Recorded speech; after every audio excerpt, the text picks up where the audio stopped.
Hi, my name's Robert Holden and I'm here at the IDEA Convention 2018, San Diego. I've just got off the stage from giving the opening keynote called Shift Happens. That's with an F in it. And we've been looking at ways that we can evolve and grow in our life and our work.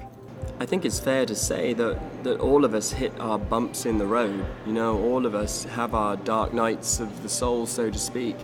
And I'm not so sure we're meant to live a life without those. We're meant to live a life in a way in which when those experiences happen, we meet them and we find a way to make pain our inspiration. So it's not about necessarily avoiding pain, it's about meeting the pain and then saying, how can I use this experience somehow? So the way it works for me is something awful happens, and the first thing I try to do is override it. I try to pretend it's not happening, I try and ignore it, I just get busy and essentially deny that it's happening. The second thing that happens is I'm aware there's some pain in my life. It could be a physical thing like a slipped disc that I once had, or it could be like the grief from my father dying. So now, instead of just denying it, now I'm thinking, well, how can I fix it? What can I do to release it? What can I do to let it go? And so now I'm really working with the pain, and it's not working. So the third thing that I do is I meet the pain. Finally, instead of just trying to deny it or trying to fix it, now I meet the pain. And I actually ask the pain to help me in my own life. So by meeting the pain, I think you can work with it more. And by meeting the pain of, for instance, my mum's depression, that led me to my research in happiness. By meeting the pain in my dad's life, his alcoholism, the fact that he was living homeless, that made me think about success more fully. Like, what does it mean to be successful for a man in this world? What does it mean to be successful for everyone in this world? So it was only by finally meeting the pain that I think I was able to use it for my inspiration. So that's what I encourage everyone to do, each in their own way, but meet the pain and know that somehow you'll be able to use that pain well. One of my mentors is a lady called Louise Hay.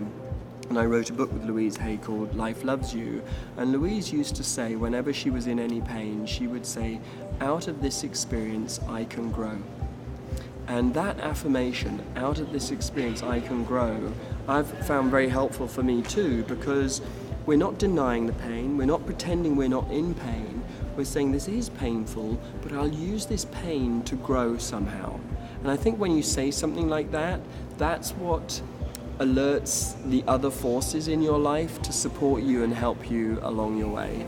I feel that beautiful energy of Louise Hay. Yeah. And such a beautiful heritage, and your eyes are just so sparkly and so Whenever I talk about Louise, she's with me, I know that. A beautiful human being. Yeah, amazing. Let's talk about that shift through the pain. Yeah. Instead of resisting. Yes, that's right. Well, that's the key for me. Often people will say, how do I release a fear? Let's talk about fear for a minute.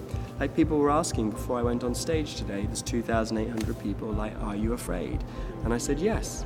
And they went, oh, I didn't expect you to say that. And I said, look, of course I'm afraid. I'm about to speak in front of 2,800 people. If I wasn't afraid, it would be like, to me that would be strange.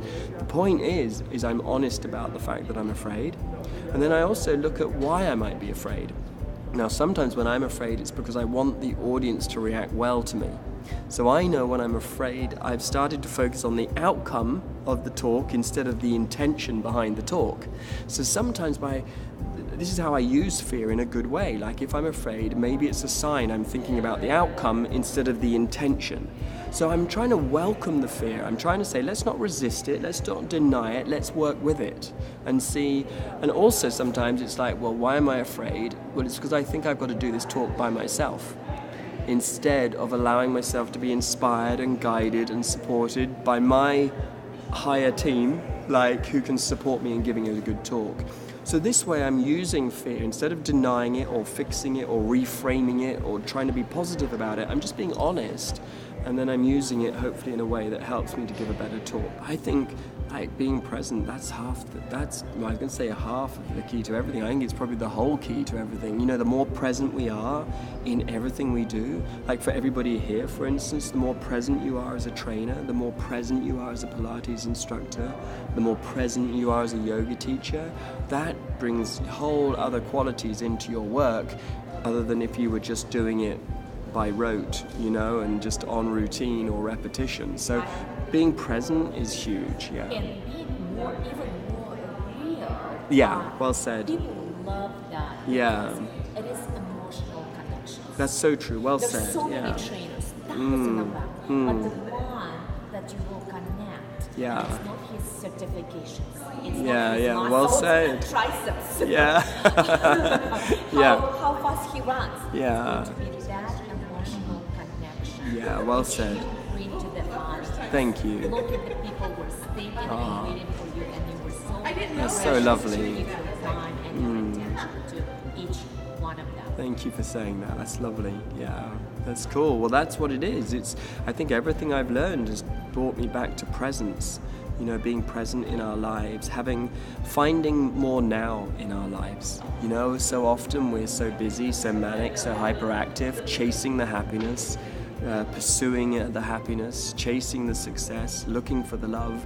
And sometimes the thing to do actually is to stop and to say, what if I wasn't chasing and racing and looking and searching? What if I was just to be here, be more present? Maybe I'd find what I'm looking for. When do you get your best ideas?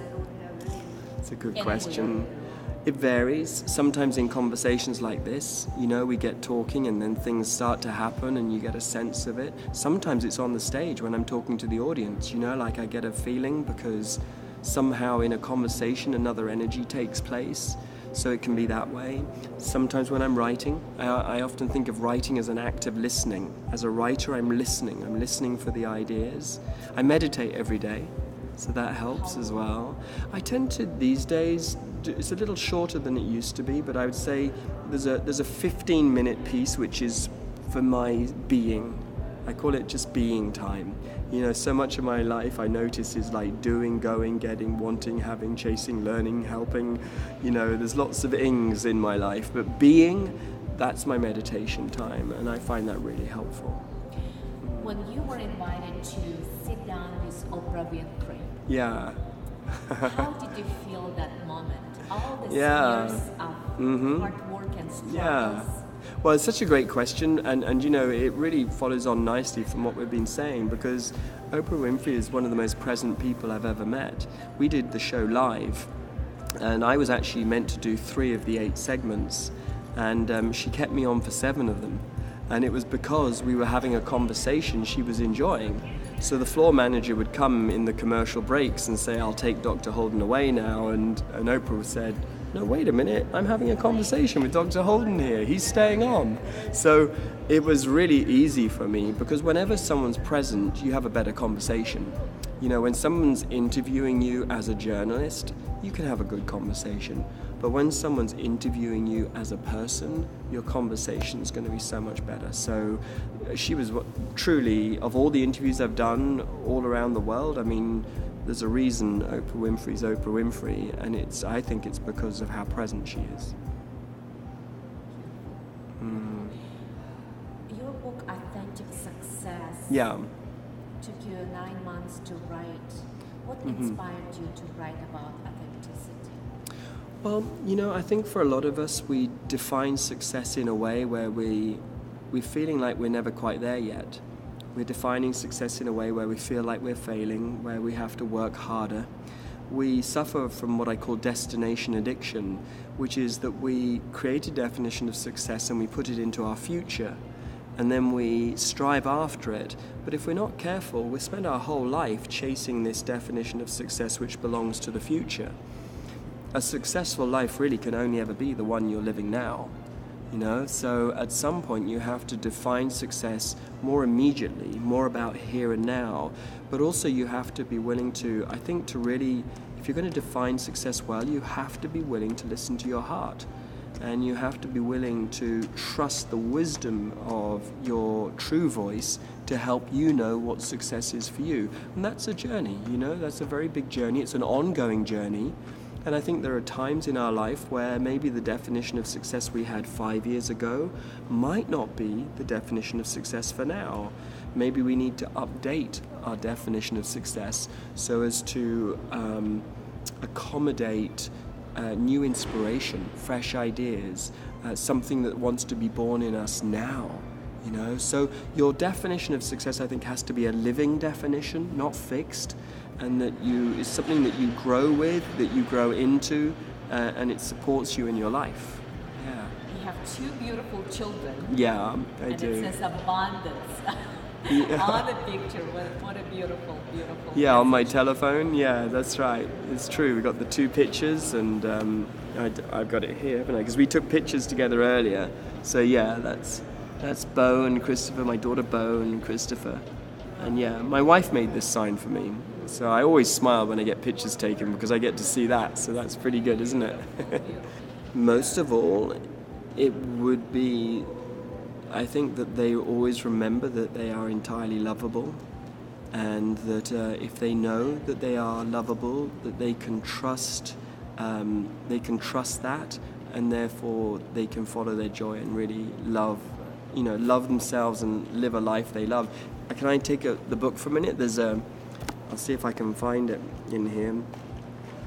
I was asked to put down 100 words which would sum up my philosophy on success, and this is actually what I wrote. So, before you dedicate your life to a person, a marriage, a family, to a corporation, a political party, a peace campaign, to a religion, a revolution, a spiritual path, make one other dedication first. First, dedicate yourself to love. Decide to let love be your intention, your purpose, and your point, and then let love inspire you, support you, and guide you in every other dedication you make thereafter. So, yeah, that's it really. I think, the more you look at success, I think the more really it's about love. And I'd always say to everyone, if your definition of success has little or no mention of love, get another definition quick. What is your ultimate purpose on this earth? Oh, it's a great one. Well, honestly, I think it is to love myself in such a way that I know that I am deeply loved by those people that love me, but also that somehow on a deep, deep level, I do think that life loves each and every one of us, and that life wants us to live an authentic life. When we're not living an authentic life, it's hard to find that sense of love and guidance. But I believe when we are true to ourselves, we have this feeling of life loving us and life wanting the best for us.